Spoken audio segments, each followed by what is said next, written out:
My parents threw me out for calling 911 on my star quarterback brother assaulting his girlfriend, but I had evidence of how he'd paid her to keep quiet, so I destroyed their perfect family image forever. Growing up, I was always the snitch of the family. My brother Jake was untouchable. Star quarterback, full ride to Alabama, the whole town's golden boy. Meanwhile, I was just his loser little brother who didn't understand how the world worked. That's what my parents told me every time Jake did something messed up, like when he threw my Xbox down the stairs, or gave me a black eye by accident during practice. Stop being sensitive, you're gonna ruin his career. But last week, I walked in on something I couldn't ignore. I came home early from school with a migraine and heard screaming from Jake's room. His girlfriend Emma was sobbing, begging him to stop. I cracked the door open and saw Jake had his girlfriend Emma pinned against his bedroom wall, his hand around her throat, but not in the good way. She was crying, begging him to let go. Without thinking, I recorded it on my phone and called 911. Jake was arrested that night, released on bail by morning. The next morning, I woke up to the sound of my entire family throwing all of my belongings into bin bags. "You've destroyed this family!" my mom screamed. "Do you know what you've done to his future? To our future!" My dad just stood there, cold as ice. "You have 1 hour to get out. You are no longer our son." I don't know why I tried to reason with them, but I did. "This isn't Jake's first time hurting Emma. She's a gold digger," my mom hissed, "and you helped her ruin him." So there I was, sitting outside with my garbage bags of stuff with nowhere to go when I got a call. It was Rebecca, Emma's older sister. Turns out, she had heard about the police report and wanted to know how much information I had, but I was crying too hard to speak, and I guess she figured I got kicked out because she told me to just send her my location pin. 20 minutes later, she arrived in her hit-up Toyota Corolla. The drive was silent until we got to her apartment. The second we walked in the door, Rebecca broke down, like completely lost it. She sat on the sofa and hugged her pillow with tears streaming down her face. I'm sorry," she repeated almost 100 times. Emma never told me how bad it was. I should have known. I should have protected her. I sat there, still clutching my garbage bags, not knowing what to say. Here I was, homeless at 17, and I was watching a grown woman fall apart over her sister. That's when her phone rang. Rebecca put it on speaker. It was Emma. "Becca, he won't stop texting me." Emma's voice was shaking. "He says if I don't drop the charges, he's going to release our videos. The private ones." Rebecca's face went white. "He's what?" "He's already sent me 15 messages. His parents must have given him his phone back. He says," Emma's voice cracked, "he says he knows where you live. He knows I'm probably there." My blood ran cold. Rebecca looked at me, then back at her phone. "Emma, listen to me. OP recorded him attacking you. We have proof." There was silence on the other end. Then Emma whispered, "OP has a video?" "Yeah," I finally spoke up. "The whole thing. Him choking you. You begging him to stop. Everything." Rebecca stood up, pacing her tiny apartment. "The lawyer always said he needed someone from inside one of these families. Someone who could prove the parents knew." She stopped and stared at me. "OP, what else do you know? About Jake? About what your parents have covered up?" I thought about all the times things got swept under the rug. The parties where girls left crying. The checks my mom wrote that she thought I didn't see. The hushed phone calls with lawyers. Everything, I said. "I know everything." Rebecca pulled out her laptop. "Then we're going to bury them. All of them." I smiled. Rebecca's fingers flew across the keyboard while Emma stayed on speaker, her breathing shaky through the phone. I pulled out my own phone, scrolling through the video I'd taken. Jake's face was clear, his hand wrapped around Emma's throat, her desperate pleas audible. The timestamp showed 2:47 p.m., just 3 days ago. "Emma, can you screenshot all his messages?" Rebecca asked, opening a new folder on her laptop labeled Evidence. "Don't delete anything. We need everything documented." I watched Rebecca work, creating subfolders, organizing files. She moved with purpose now, the crying done. Emma sent screenshot after screenshot, each one making Rebecca's jaw clench tighter. Jake's messages escalated from fake apologies to threats about the videos, then to promises that his parents would handle this. "OP, send me that video," Rebecca said. "And anything else you have. Old texts, photos, anything showing Jake's behavior or your parents covering for him." I started with the video, watching the upload bar creep across the screen. Then I remembered the photos I'd taken of checks my mom wrote. 3 different times I'd seen her in the kitchen, checkbook out, whispering on the phone about making problems go away. I'd snapped pictures, not knowing why, just feeling like I should document it. "Holy shit," Rebecca breathed when she opened the images. "These checks. Emma, are these the dates when—" "Yeah," Emma's voice was small. "The first one was after homecoming junior year. The second was last spring. I don't know about the third." My stomach turned. There were other girls. Other times Jake had hurt someone and my parents had just paid them off. Rebecca's phone buzzed. She glanced at it and her face went pale. "My landlord says he got a call about me harboring a runaway." "That's my parents," I said. "They'll try to force me back." "Like hell," Rebecca muttered, typing furiously. "Emma, I'm calling Marcus. Remember him from college? He's a lawyer now, does domestic violence cases." While Rebecca made the call, I kept uploading files. Screenshots of Jake bragging in our family group chat about putting some girl in her place. Photos of bruises on my arms from when Jake would grab me too hard. A video of my dad telling me to stop being dramatic when I showed him my black eye. Rebecca paced while talking to Marcus, occasionally shooting me worried glances. "No, he's 17. Yes, they kicked him out. He has evidence of multiple assaults." Emma had gone quiet on the other line. Then suddenly, "Oh God, he's here. Jake's outside my house. I can see his truck." "Don't go outside," Rebecca said immediately. "Is anyone home with you?" "Just my mom, but she's asleep. She took pain meds for her back. Wake her up now and call 911 if he tries to come in." I could hear Emma moving, her breathing quick. "He's just sitting there, watching the house." Rebecca ended her call with Marcus. "He says Jake's violating the restraining order." "Emma, you need to call the police. They won't do anything," Emma said bitterly. "His dad golfs with half the department. Call anyway. Create a record." Rebecca grabbed her keys. "I'm coming to get you." "I'm coming too," I said. Rebecca shook her head. "You need to stay here. Keep uploading everything. Marcus is coming by in an hour." She left, and I was alone in the apartment. I kept working, finding more evidence I collected over the years without really meaning to. A recording of Jake admitting he roughed up his ex-girlfriend Megan. Another of my mom coaching Jake on what to tell the principal after a girl reported him for harassment. My phone rang. "Mom." I almost didn't answer, but something made me swipe accept. "You ungrateful little bastard," she hissed. "Do you have any idea what you've done?" "Alabama called. They're reconsidering Jake's scholarship." "Good," I said. "You're going to fix this. You're going to tell the police you lied, that you misunderstood what you saw." "I have it on video, Mom." Silence. "Then, videos can be edited. You're going to delete it and come home." "Number." "Then you're going to find yourself in more trouble than you can imagine. We know where you are. Rebecca Winters, apartment 4B. Did you think we wouldn't find out?" My hands shook. "Are you threatening me?" "I'm telling you how the world works. The same way we've been trying to tell you for years. Jake's future matters. Yours doesn't. Come home now, or we'll make sure you regret this for the rest of your life." She hung up. I stared at my phone, then quickly started backing up everything to a cloud drive. If they were going to come after me, I needed copies everywhere. 30 minutes later, Rebecca returned with Emma. Emma's eyes were red and puffy, but she moved with determination. She hugged me, which surprised us both. "Thank you," she whispered, "for believing me, for doing something." "Jake left when he saw me coming," Rebecca said. "But we got pictures of his truck outside. More evidence he's stalking her." Marcus arrived right on time, a tall black man in a rumpled suit carrying a battered briefcase. He shook my hand firmly. "You're brave, kid. Not many people would stand up to their own family." We spent the next 2 hours going through everything. Marcus took notes, asked questions, made copies. He was particularly interested in the checks. "This establishes a pattern," he said. "Your parents knew about Jake's behavior and actively covered it up. That's conspiracy, maybe even racketeering if we can prove they did this repeatedly." "They did," I said. "Mom keeps a second set of books for the restaurant. I've seen them. She records the payoffs there. Hide hides them as business expenses. Marcus's eyes lit up. Can you get those books? Maybe. They keep them in the office safe at home. Don't do anything illegal, Marcus warned. But if you can legally access them, Emma spoke up. What about the other girls? The ones they paid off? We'd need them to come forward, Marcus said. Without their testimony, the checks don't prove much. Rebecca pulled up social media on her laptop. I know some of them. Megan transferred schools junior year, suddenly. And there was that girl from the volleyball team, Sarah. I can reach out, Emma said quietly. Girl to girl. They might talk to me. We worked until past midnight, building our case. Marcus left with a flash drive full of evidence, promising to file motions in the morning. Emma crashed on Rebecca's couch, too scared to go home. I lay on the floor in a sleeping bag Rebecca had found, staring at the ceiling. 3 days ago, I was just Jake's loser brother. Now I was homeless. But for the first time in my life, I felt like I was doing something right. My phone buzzed. A text from an unknown number. You have no idea what you've started. Drop this now, or everyone will know what kind of person you really are. I showed it to Rebecca. She took a screenshot, added it to the evidence folder. Let them threaten us, she said. We have the truth. The next morning, I woke to pounding on the door. Rebecca checked the peephole, and her face went white. It's the police. Emma sat up on the couch, terrified. I felt my heart racing. Had my parents actually called the cops on me? Rebecca opened the door. 2 officers stood there, one older with gray hair, one younger. We're looking for a runaway minor, the older one said. We have a report that he might be here. He's not a runaway, Rebecca said firmly. He was kicked out by his parents. That's not what they're saying. They say he left after a family argument and they're worried about him. I stepped into view. I'm right here, and I'm not going back. The younger officer looked uncomfortable. Son, you're 17. Your parents have rights. They threw my stuff in garbage bags and told me I wasn't their son anymore. I said, I have witnesses. He's safe here, Rebecca added. And we've already contacted a lawyer. The older officer sighed. Look, I know the Thompsons. Good family. I'm sure this is all a misunderstanding. Is that what you said about all the girls Jake hurt? I interrupted. The ones my parents paid off? Both officers went still. The younger one glanced at his partner. What girls? The ones Jake assaulted. The ones my parents wrote checks to so they'd stay quiet. Is that the good family you know? The older officer's face hardened. That's a serious accusation, son. It's not an accusation. I have evidence. Photos of the checks, videos of Jake attacking his girlfriend, recordings of my parents coaching him on how to lie about it. Rebecca stepped forward. We've already provided everything to our lawyer. He'll be filing charges today. The officers exchanged looks. The older one pulled out a notepad. We're going to need to see this evidence. Our lawyer will provide it through proper channels, Rebecca said coolly. They left after taking basic information, warning me that my parents might file more formal charges if I didn't return home. I didn't care. I was done protecting Jake. Done pretending our family was perfect. Emma's phone rang. She looked at the screen and her face crumpled. It's Megan, the girl who, she says she'll talk to us. Rebecca immediately put the phone on speaker as Emma answered. Megan's voice came through shaky and uncertain. Emma, first period. I got your message about Jake. Megan, thank you for calling back. Emma said softly. Are you somewhere safe to talk? I'm in my car. I need to know if what people are saying is true. Did he really hurt you? Emma's voice cracked slightly. Yes, and I think he hurt you too. The silence stretched for several heartbeats before Megan spoke again. The check your parents gave mine. It was for $50,000. They said it was a scholarship fund, but I knew. My parents knew. Everyone knew. Rebecca grabbed a notepad, scribbling quickly while Emma kept Megan talking. I watched as she wrote down dates, amounts, details that made my stomach churn. My parents had been doing this for years. Would you be willing to make a statement? Emma asked gently. We have a lawyer who... I can't. Megan cut her off. My parents would call me. They used that money for my brother's medical bills. If we have to pay it back. You wouldn't have to pay anything back, Rebecca interjected. That money was a bribe, not a legal settlement. I have to go, Megan said suddenly. I'm sorry, Emma. I'm really sorry. The line went dead. Emma stared at the phone, tears rolling down her cheeks. Rebecca put an arm around her sister while I sat there feeling useless. She'll come around, Rebecca said. Once she sees others speaking up, she'll find her courage. My phone buzzed. A text from my sister Lily. Mom and Dad are at Jake's emergency team meeting. House is empty for the next 2 hours. I showed it to Rebecca. The books Mom keeps. They're in the safe in their bedroom. I know the combination. Marcus said not to do anything illegal, Rebecca reminded me. It's not illegal if I live there, right? They kicked me out yesterday, but legally I'm still a resident for 30 days. Rebecca chewed her lip, thinking, take Emma's phone. Record everything. If anyone asks, you were just getting your belongings. 20 minutes later, I stood outside my childhood home, hands trembling as I unlocked the front door. The house felt different now, hostile and cold. I moved quickly up the stairs, past Jake's room where it all started, to my parents' bedroom. The safe sat in their closet, hidden behind Mom's shoe collection. My fingers fumbled with the combination. Jake's jersey number twice. The lock clicked open. Inside, 3 leather-bound ledgers sat stacked neatly. I pulled them out, flipping through pages of my mother's careful handwriting. Names, dates, amounts. Sarah Martinez, $30,000. Megan Chen, $50,000. Ashley Williams, $25,000. There were more. So many more. What are you doing here? I spun around to find Lily standing in the doorway, arms crossed. My 14-year-old sister looked older somehow, tired in a way that made my chest ache. Lily,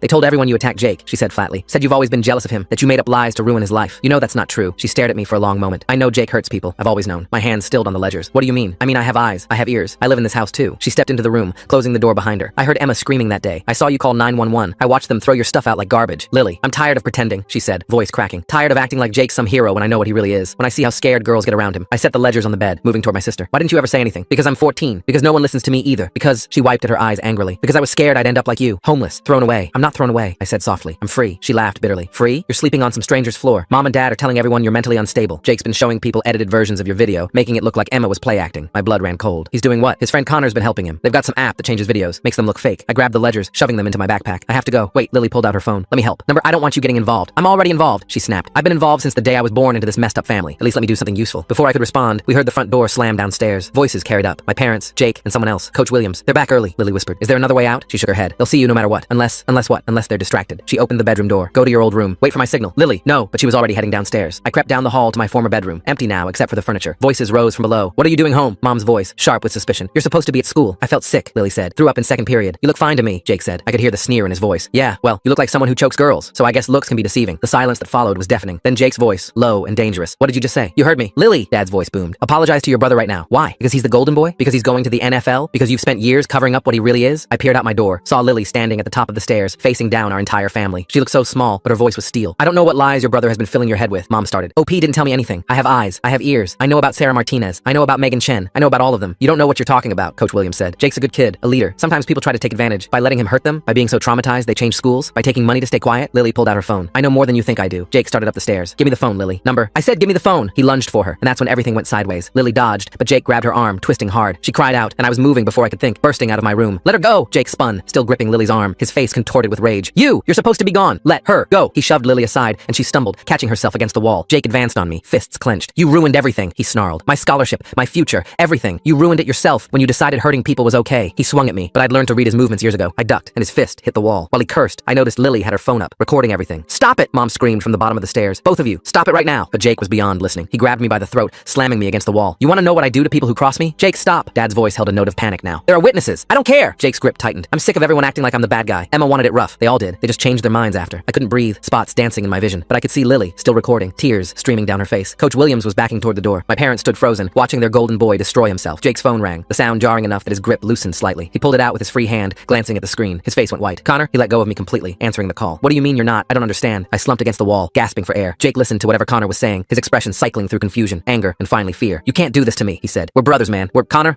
He stared at his phone, then hurled it against the wall where it shattered. What happened? Coach Williams asked. Connor's backing out. Says he won't edit the videos. Says he's done lying for me. Jake turned on me, eyes wild. This is your fault. You turned him against me. No, Lily said quietly. You did that yourself. Jake spun toward her. Shut up. You don't know anything. I know you just assaulted OP on camera. I know you admitted Emma wanted it rough. I know you've been having Connor edit evidence. She held up her phone. And now everyone else will know too. Jake lunged for her again, but this time Dad intervened, grabbing Jake's arm. Enough. You're making things worse. Worse? Jake laughed hysterically. How can things get worse? My life is over. We'll fix this, Mom said desperately. We always fix things. We just need to what? I asked, finding my voice. Pay Lily off too? How much is your daughter's silence worth, Mom? Another 50,000? 100? Don't be dramatic, she snapped. Lily's not going to say anything. She's family. So was I said. Until yesterday. Lily moved to stand beside me. I already sent the video to OP's lawyer, and to Rebecca, and to Emma. The room erupted. Mom screaming at Lily. Dad trying to calm everyone down. Coach Williams heading for the door, muttering about not wanting to be involved. And Jake just stood there, staring at his broken phone like it held all the answers. I grabbed Lily's hand. We're leaving. You're not taking her anywhere. Mom blocked our path. She's a minor, and you just watched your son assault both your children, I said. What do you think CPS will say about that? Her face went ashen. You wouldn't. Try me. Dad stepped forward. Let's all calm down. OP, take what you came for and go. Lily stays here. No, Lily said. I'm going with him. You're 14 years old, Mom shrieked. You don't get to make that choice. Then call the police, Lily said. Explain why both your children are trying to leave. Explain the bruises on my arm from where Jake grabbed me. Explain everything. We pushed past them, heading for the stairs. Jake made one last grab for me, but I shoved him back. It's over, Jake. No more covering up. No more paying people off. No more hurting people. I'll kill you, he said quietly. I swear to God, I'll kill you for this. Jake, Dad barked. Shut your mouth. But the damage was done. Lily had kept recording, catching every threat, every admission. We made it to the front door, my parents still screaming behind us. I had the ledgers. Lily had the videos. And for the first time in our lives, we had each other's backs. Connor's truck sat in our driveway, blocking my exit. He got out as we approached, hands raised, peacefully. I'm not here to fight, he said quickly. I need to talk to you. Move your truck, I said. Please, 5 minutes. I have something you need to hear. I glanced at Lily, who nodded slightly. 5 minutes. Connor looked exhausted, like he hadn't slept in days. I've been Jake's friend since we were kids. I've always known he was. Intense. But I told myself it was just competitiveness. That the girls were exaggerating. That your parents were just protecting him from gold diggers. And now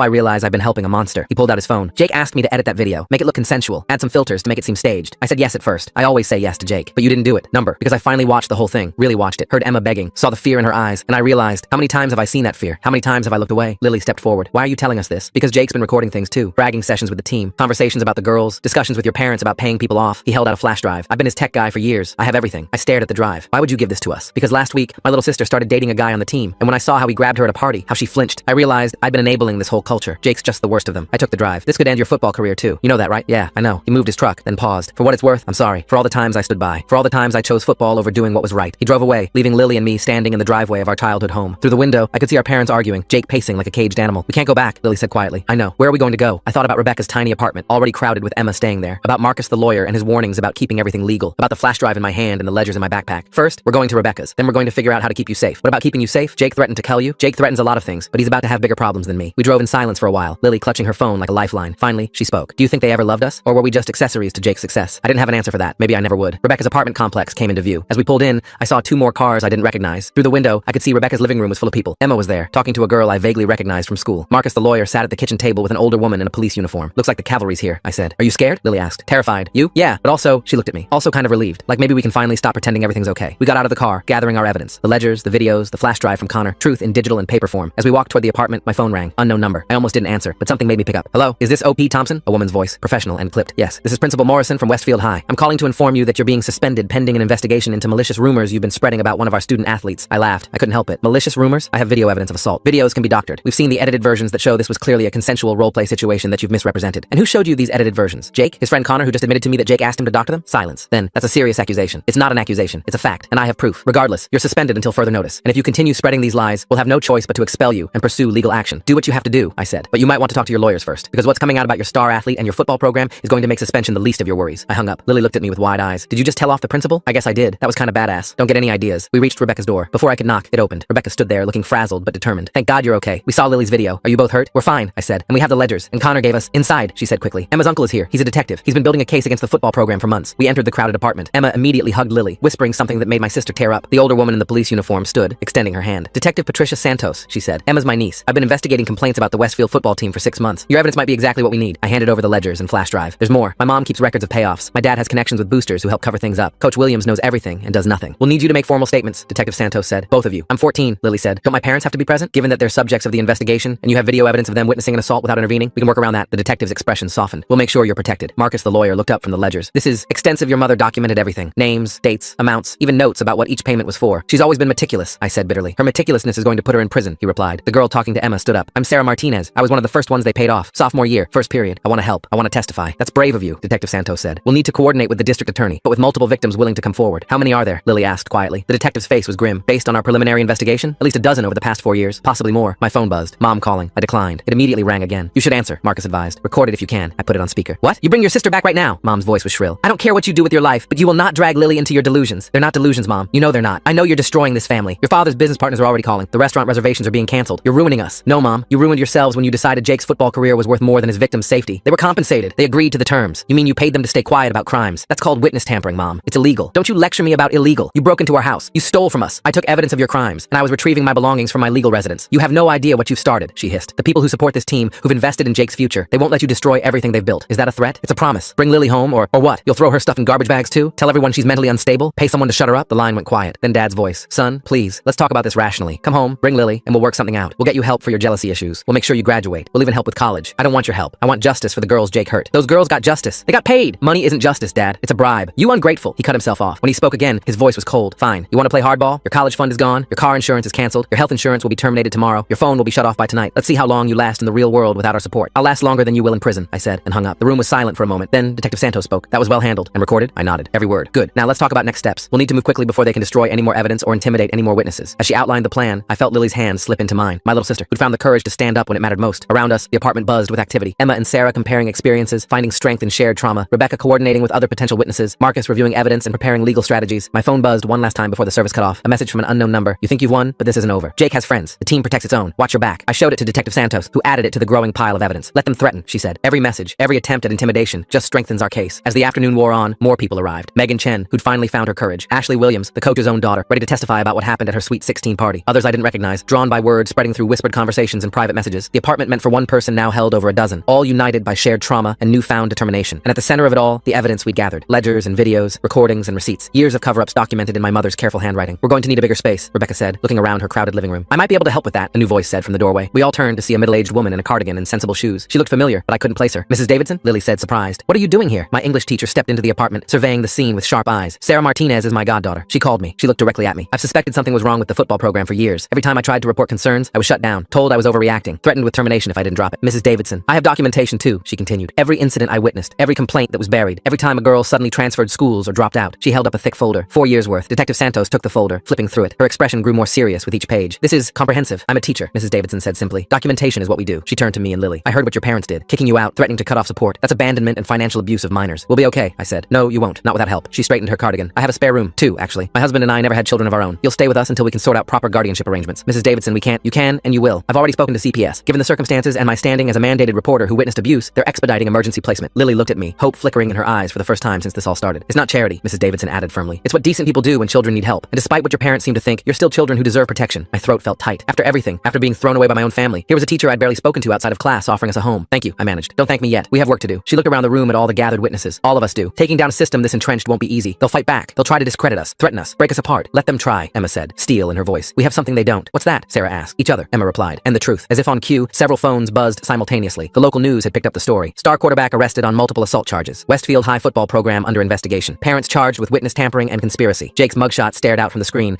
No longer the golden boy, but just another predator finally facing consequences. Below it, a note that he was being held without bail after violating the restraining order and making threats. It's starting, Detective Santos said. Once the media gets involved, more witnesses usually come forward. This is going to get bigger before it's over. I thought about my parents, probably huddled with their lawyers right now, trying to figure out how to spin this. About Jake, sitting in a cell instead of on a football field. About Coach Williams, watching his empire crumble. About all the people who'd enabled this system for years. Then I looked around the room, at the survivors finding their voices, at the adults finally stepping up to protect us, at my little sister, brave enough to stand up when it mattered most. Good, I said. Let it get bigger. Let it all come out. Every cover-up, every payoff, every time someone looked the other way. Let everyone see what they've been protecting. Mrs. Davidson put a hand on my shoulder. That's the spirit. Now let's get you and Lily settled. Tomorrow's going to be a long day. As we prepared to leave, gathering what few belongings we had, Rebecca pulled me aside. You did the right thing, she said. Recording Jake, gathering evidence, protecting Emma. Not many 17-year-olds would have that courage. I didn't feel brave, I admitted. I was terrified the whole time. That's what real courage is. Being terrified and doing the right thing anyway. We left the apartment in a convoy. Mrs. Davidson's sedan leading the way, Detective Santos following for security, and Rebecca bringing up the rear. As we drove through town, I saw people on their phones, no doubt reading the breaking news. By tomorrow, everyone would know the truth about Jake Thompson, golden boy turned predator, about the parents who covered for him, about the system that enabled him. But tonight, I was just a 17-year-old kid who'd lost his family, but found something else, something better. A community of survivors and supporters, united by truth and determination. A teacher who saw two kids in need and opened her home. A sister who chose courage over comfort. As we pulled into Mrs. Davidson's driveway, Lily squeezed my hand. We're going to be okay, aren't we? I thought about everything we'd lost, everything we'd gained, everything still to come. Yeah, I said. We're going to be okay. Mrs. Davidson's house smelled like cinnamon and old books. Lily and I stood in the entryway with our garbage bags while she bustled around, turning on lights and adjusting the thermostat. Her husband, a quiet man with kind eyes, took our bags without a word and headed upstairs. The rooms aren't much, Mrs. Davidson said, leading us up, but they're clean and private. Lily, you'll take the blue room, OP, the one at the end of the hall. My room had a single bed, a desk, and a bookshelf filled with classics. Through the window, I could see the lights of town, including the stadium where Jake had been king just days ago. Dinner's at 6, Mrs. Davidson said. We'll need to go over some paperwork for CPS, but that can wait until you've settled in. After she left, I sat on the bed, finally letting the weight of everything hit me. My phone, still miraculously working despite Dad's threats, buzzed with messages. Most were from numbers I didn't recognize, classmates probably, who'd seen the news. A knock at my door. Lily peeked in, looking small in the oversized t-shirt Mrs. Davidson had given her. Can't sleep either? I shook my head. She came in and sat beside me, both of us staring at nothing. Do you think Jake knows we're here? Probably not. He's got bigger problems right now. My phone rang. Marcus. Sorry to call so late, he said when I answered, but I wanted to update you. The DA's office is taking this seriously. With the evidence you provided, they're looking at multiple felony charges for Jake. Your parents are facing conspiracy and witness tampering charges. What about the other girls? 3 more came forward tonight after seeing the news. Detective Santos is coordinating with them now. After he hung up, I found myself unable to sit still. I wandered downstairs, finding Mr. Davidson in the kitchen making tea. Couldn't sleep? He asked, pulling down another mug without waiting for an answer. We sat in silence for a while, sipping chamomile. Finally, he spoke. My nephew went through something similar. Not the same, but similar. Family chose their reputation over doing what was right. He looked at me over his mug. It gets easier. Not easy, but easier. The next morning came too soon. Mrs. Davidson drove Lily and me to school, where we were immediately called to the principal's office. Principal Morrison sat behind her desk, looking like she'd aged 10 years overnight. The suspension has been lifted, she said without preamble, given the developments in the situation. You mean given that you can't suspend me for telling the truth about crimes? Her jaw tightened. There will be an assembly today addressing the situation. Counselors will be available for any students who need support. What about the football team? Suspended pending investigation. All of them. I thought about Connor, who'd finally done the right thing. About the other players who'd stood by while Jake hurt people. About the system that had protected them all. The day was surreal. Whispers followed me through the halls. Some people avoided me like I had a disease. Others nodded respectfully. A few girls I'd never spoken to before stopped me to say thank you. In English class, Mrs. Davidson taught like nothing had changed, but I caught her checking on me throughout the period. When the bell rang, she asked me to stay behind. The CPS worker will be by the house at 4, she said. They'll need to interview you and Lily separately. Will they try to send us back? Over my dead body. At lunch, I sat alone until Sarah Martinez appeared with her tray. Mind if I sit? I gestured to the empty chairs. She sat down, picking at her food. I never thanked you, she said finally, for being the first one to actually do something. I just recorded what I saw. Number, you chose to act when everyone else chose to look away. That matters. More people joined us. Megan Chen, Ashley Williams, other girls whose names I was just learning. We didn't talk much, but there was something powerful in sitting together, no longer hiding. My phone buzzed. Unknown number. I almost ignored it, but something made me answer. Is this OP? A male voice, nervous. Who's this? I'm on the team. Was on the team. Look, I know you don't know me, but I need to tell someone. Coach Williams has been giving us more than just steroids. There's other stuff. Stuff that makes you aggressive, makes you not care about things. Why are you telling me? Because I've been taking them for 2 years, and last week I almost hurt my girlfriend, just like Jake. And I realized, what if it's not just Jake? What if he's just the worst of us because he takes the most? I looked around the cafeteria, then stepped outside. What's your name? Alex. Alex Chen, Megan's cousin. Are you willing to talk to the police about this? Silence. Then, yeah,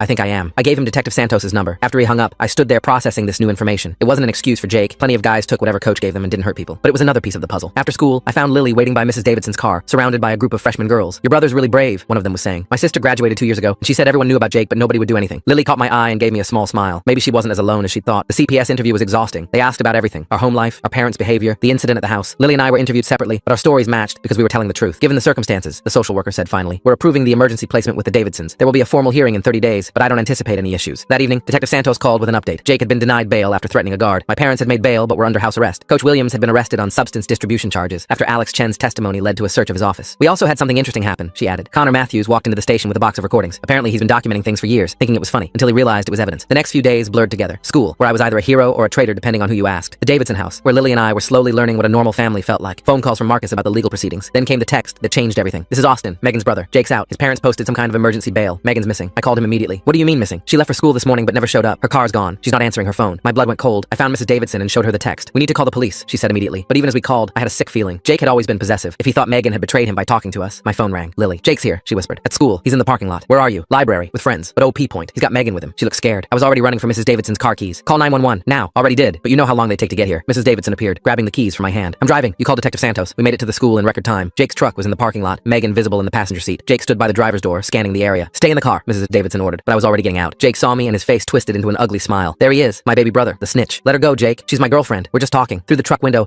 I could see Megan's terrified face. She mouthed something I couldn't make out. The police are coming, I said. You're violating your bail conditions just by being here. You think I care? You've already ruined my life. Might as well finish the job. He opened the truck door, and I saw what Megan had been trying to tell me. Jake had a knife. Jake, don't do this. Don't do what? Take my girlfriend for a drive? Have a conversation about loyalty? More cars were pulling into the parking lot. I recognized Rebecca's Toyota, Connor's truck. Word had spread fast. It's over, Jake. Let her go, and maybe you can still make a deal. A deal? He laughed bitterly. You know what my lawyer said? 25 to life. That's my deal. Because of you. Because of what you did. I didn't do anything those girls didn't want. Then why did you have to pay them to keep quiet? His face went red. He grabbed Megan's arm, pulling her partially out of the truck. She cried out, and that's when everything happened at once. Connor's truck screeched to a stop directly behind Jake's, blocking him in. Rebecca jumped out of her car with Emma and several other girls. More cars arrived. Parents who'd heard what was happening. Jake looked around wildly, realizing he was trapped. His grip on Megan tightened. Back off, all of you. Jake, please, Megan whimpered. You're hurting me. I'm hurting you? I bought you jewelry. I treated you like a princess, and you betrayed me just like the rest. Sirens in the distance, getting closer. Jake's eyes darted between the growing crowd and the knife in his hand. You won't do it, Connor said, stepping forward. I know you, Jake. You're not a killer. You're just a bully who's finally getting caught. Shut up. You betrayed me too. No, I finally stopped enabling you. There's a difference. The police cars screamed into the parking lot. Officers poured out, weapons drawn. Drop the knife. Detective Santos's voice boomed through a megaphone. Let the girl go. Jake looked at me one last time. This is all your fault. Then he shoved Megan away and raised the knife. Not toward her or anyone else, toward himself. Jake, no! I found myself running forward. The officers tackled him before he could do anything, the knife clattering across the asphalt. Megan collapsed into Austin's arms, sobbing. Jake was on the ground, screaming threats and obscenities as they cuffed him. I'll kill you, he screamed at me. I'll kill all of you. They dragged him away, still screaming. The crowd stood in shocked silence. Everyone needs to clear out, Detective Santos announced. This is a crime scene now. As people dispersed, I found myself standing with Lily, who had appeared from somewhere in the chaos. Is it over? She asked quietly. I don't know. Mrs. Davidson appeared, wrapping an arm around each of us. Come on, let's go home. That night, the news was full of the story. Jake's second arrest, the knife, the threats. My parents were shown being arrested again, this time for attempting to intimidate witnesses. Apparently, they've been calling the other victims' families. The whole house of cards is falling, Mr. Davidson observed, turning off the TV. The next morning brought a call from Marcus. Jake's being charged with attempted kidnapping, assault with a deadly weapon, and making terrorist threats. He won't be getting out again. What about my parents? Their bail was revoked. They're being held pending trial. I should have felt relieved. Instead, I just felt empty. School was canceled for the rest of the week. Lily and I spent the days at the Davidsons, trying to process everything. Other victims came by. Emma, Sarah, Megan. We didn't talk about Jake or the case. We just existed in the same space, finding comfort in shared survival. Connor came by on Thursday, looking haggard. I wanted to apologize, he said, for all the years I stood by, for all the times I could have stopped him. You can't apologize to me, I told him. I'm not the one he hurt. He nodded, understanding. The other girls, would they talk to me? I want to apologize to them. You'd have to ask them. He left his number. Some of the girls would eventually call him, others wouldn't. That was their choice to make. Friday brought another surprise. A woman showed up at the door, introducing herself as Jake's court-appointed attorney. I need to inform you that Jake wants to make a deal, she said. He'll plead guilty to all charges in exchange for a reduced sentence, but he has conditions. What conditions? He wants a face-to-face meeting with you. In prison, with attorneys present. Absolutely not, Mrs. Davidson said immediately, but I found myself considering it. What does he want to say? He says he wants to apologize, to explain. He says you deserve to know the whole truth. I looked at Lily, at Mrs. Davidson, at this woman offering me a chance to face my brother one last time. I'll think about it. She left her card. That night, I couldn't sleep, turning the decision over in my mind. Did I want to hear what Jake had to say? Did it matter? Saturday morning, Detective Santos called with news that made the decision for me. We found something in Coach Williams' records, documentation going back years. Your brother, he's been on performance enhancers since he was 14. Substances that are known to increase aggression, reduce empathy. It doesn't excuse what he did, but it explains some of it. Your parents knew. They signed consent forms. They paid for the treatments. I thought about Jake at 14, already being groomed to be a star, already being pumped full of chemicals that would change his brain, still responsible for his choices, but maybe not entirely the monster I'd painted him as. I'll meet with him, I decided. The meeting was set for Monday. Mrs. Davidson insisted on coming with me, along with Marcus. The prison was an hour away, a gray building that looked exactly as depressing as I'd imagined. Jake looked smaller and orange, thinner. The arrogance was gone, replaced by something I'd never seen before. Fear. Hey, he said quietly. Hey. We sat across from each other at a metal table, lawyers on either side. I'm sorry, he started. I know that doesn't mean anything. I know it doesn't fix anything, but I'm sorry. For what, exactly? For all of it. For hurting Emma. For hurting all those girls. For trying to hurt you and Lily. For being what I became. What you became, you chose. I know. I chose to hurt people. I chose to use my strength against them. That's on me. But he looked at his hands. Do you remember when I was 14? When I started getting the injections? The steroids. Not just steroids. Other stuff. Stuff that made me feel invincible. Stuff that made me stop caring about consequences. Coach said it would make me a better player. Mom and Dad said it would secure my future. That's not an excuse. No, it's not. Plenty of guys took the same stuff and didn't become monsters. But I need you to know. The brother you remember. The one who taught you to throw a football when you were 6. He was real. Before the substances. Before the pressure. Before I let it all go to my head. I thought about those early memories. Jake helping me with homework. Jake defending me from bullies in elementary school. When had it all gone wrong? I'm going to plead guilty, he continued. To all of it. I'm going to get 25 years minimum. I'll be 45 when I get out. My life is over. The girls you hurt, I know. Their lives are changed forever because of me. I can't fix that. I can't take it back. All I can do is make sure I never hurt anyone again. Why did you want to see me? He was quiet for a long moment. Because you're my brother. Because despite everything, you tried to save me from myself that day in the parking lot. Because I wanted you to know that I know what I did was wrong. And because I wanted to ask you something. What? Look after Lily. She's going to need you. And maybe write me sometimes. Not now, not for a long time, but maybe someday. I stood up. I can't promise that. I know. As we left, I looked back once. Jake sat at the table, head in his hands. My brother, the golden boy, reduced to a number in a system he'd never thought would apply to him. The drive back was quiet. Mrs. Davidson finally spoke as we pulled into town. How do you feel? I don't know. Empty, sad, relieved, all of it. That's normal. It'll take time to process. The trial happened 2 months later. Jake pled guilty to all charges. My parents were convicted of witness tampering, conspiracy, and child endangerment. Mom got 5 years. Dad got 3. The restaurant was sold to pay legal fees and settlements to the victims. The football program was disbanded. Coach Williams got 10 years for substance distribution and endangering minors. Several other coaches were fired. The principal resigned.